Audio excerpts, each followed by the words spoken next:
9 tahun bukanlah perjalanan yang mudah bagi Manchester United ketika mereka mencoba untuk membangun kembali masa kejayaannya saat berada di bawah asuhan Sir Alex Ferguson.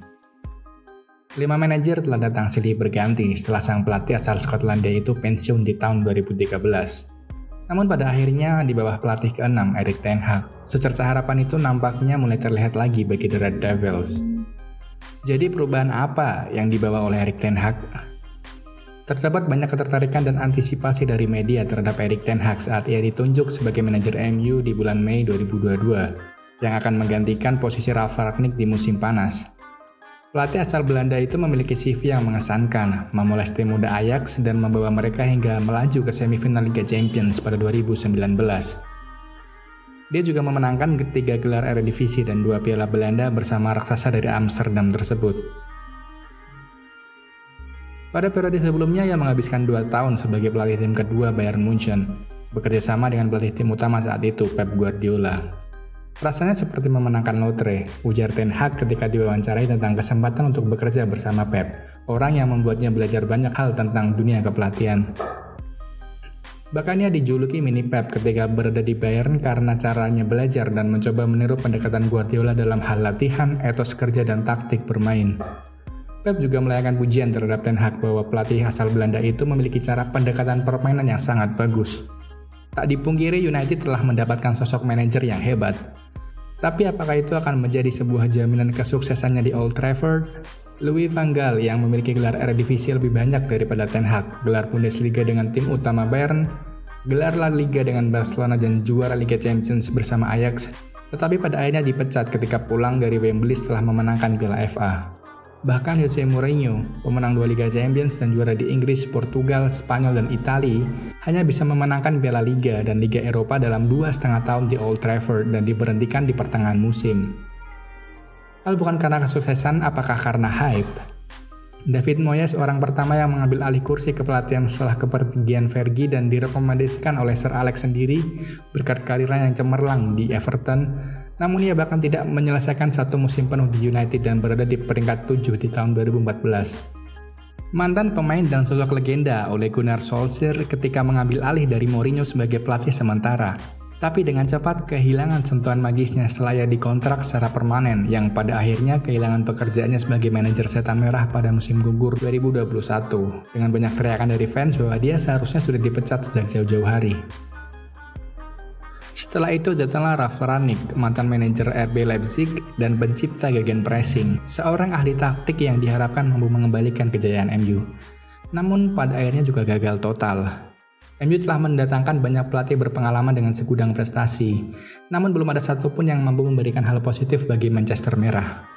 Lalu apakah pemain baru bisa membawa perubahan yang signifikan di bawah ten Hag? United telah melakukan perekrutan dengan baik musim panas lalu. Salah satu dari 10 mantan pemain Ajax, Lisandro Martinez, telah membuktikan kepada orang-orang yang meragukan kemampuan bertahannya dan dengan cepat menjadi andalan The Red Devils di barisan pertahanan. Casemiro didatangkan dari Real Madrid untuk memperkuat lini tengah, sementara pemain sayap dengan skill mumpuni, Anthony, terlihat sangat menjanjikan sejak kedatangannya yang juga dari Ajax.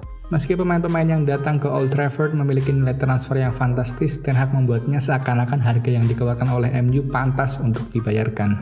Jika kita melihat ke belakang, nama-nama seperti Romelu Lukaku, Paul Pogba, Alexis Sanchez, dan bahkan Cristiano, uang yang dikeluarkan oleh MU nampak terlalu berlebihan setelah dalam beberapa tahun tidak mendapatkan trofi bergengsi, meskipun di bawah asuhan manajer-manajer berpengalaman sekalipun. Berbicara mengenai Cristiano, kita telah melihat ketegasan Ten Hag soal kedisiplinan dan bagaimana hal tersebut diterapkan pada setiap pemain, termasuk kepada pemain yang memenangkan Ballon d'Or sekalipun. Ronaldo pernah menolak untuk bermain lantaran hanya dijadikan sebagai pemain pengganti saat melawan Tottenham Hotspur dan meninggalkan lapangan sebelum laga berakhir. Bagaimana reaksi Ten Hag setelah itu? Ronaldo langsung dicoret dari skuad utama untuk pertandingan berikutnya. Aksi Ten Hag langsung mendapat pujian dari legenda United yang kini menjadi seorang pandit, Gary Neville, yang percaya bahwa Ten Hag mampu menangani pemain-pemain besar lainnya. Tidak hanya Ronaldo, namun juga Harry Maguire yang tidak dalam performa terbaiknya. Ini merupakan pertanda bahwa masa-masa kelam di Old Trafford segera berlalu. Langkah-langkah disiplin yang diterapkan di ruang ganti United juga memberikan dampak positif bagi para pemain muda. Alejandro Garnacho terlambat untuk datang ke pertemuan tim 2 kali dalam tur pramusim. Sang manajer langsung menolak untuk memberinya menit bermain di Thailand ataupun Australia.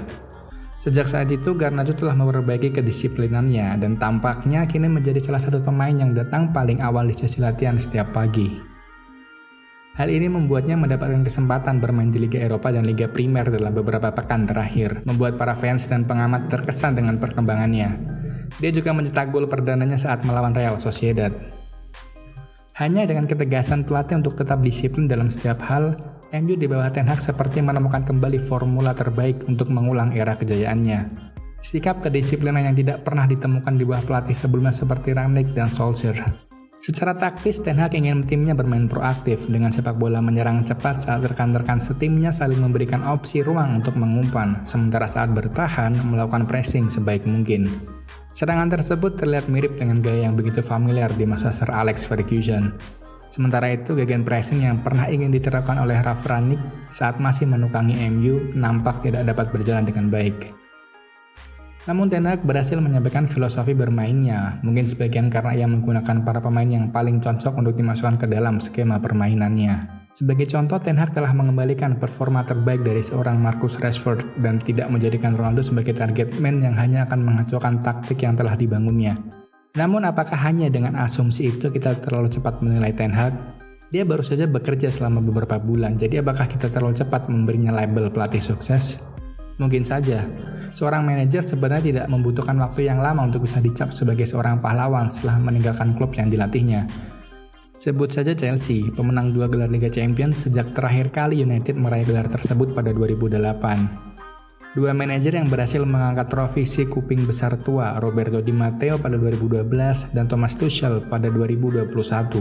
Keduanya mengambil alih nakoda pada pertengahan musim, memenangkan kompetisi paling bergengsi di benua Eropa, kemudian tidak bertahan lama di Stamford Bridge. Mikel Arteta memulai tugasnya sebagai manajer Arsenal dengan cemerlang, memenangkan Piala FA pada tahun 2020, 6 bulan setelah masa jabatannya. Dia sekarang mengarungi Liga Primer dengan luar biasa, dengan skuad mudanya setelah 2 musim sebelumnya gagal masuk zona Liga Champions. Namun tetap saja dia masih harus menunjukkan semua hasil dari kerja kerasnya membangun tim yang dilatihnya hingga akhir musim. Jadi sepertinya tidak ada alasan mengapa Erik ten Hag membutuhkan waktu yang lebih lama di Old Trafford untuk dapat dianggap sebagai seorang yang hebat. Jika performa apiknya saat ini terus berlanjut dan dia memenangkan 1 atau 2 trofi sebelum pergi dari Old Trafford, hal tersebut tidak akan menjadi sesuatu yang buruk bagi kedua pihak. Hanya karena Sir Alex mampu bertahan selama 27 tahun bukan berarti semua pelatih harus melakukan hal yang sama. Jadi itu saja untuk video kali ini. Bagaimana menurutmu? Apakah Erik ten Hag adalah penerus Sir Alex Ferguson yang selama ini didampakkan oleh fans Man United? Atau apakah ini hanyalah sekedar rentetan baru dari daftar pelatih MU yang bagus di awal musim namun pada akhirnya gagal juga? Beritahu pendapatmu di kolom komentar.